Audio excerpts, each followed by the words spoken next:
வந்தேன்.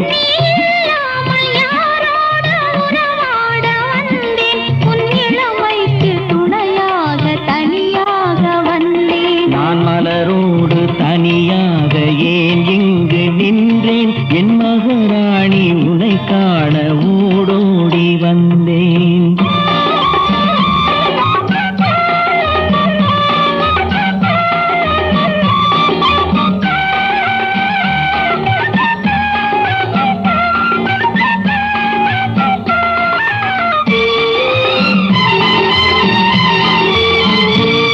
நீ வருகின்ற வழி மீது யார் உன்னை கண்டார்? உன் வளை கொஞ்சம் கை மீது பரிசென்ன தந்தார்? நீ வருகின்ற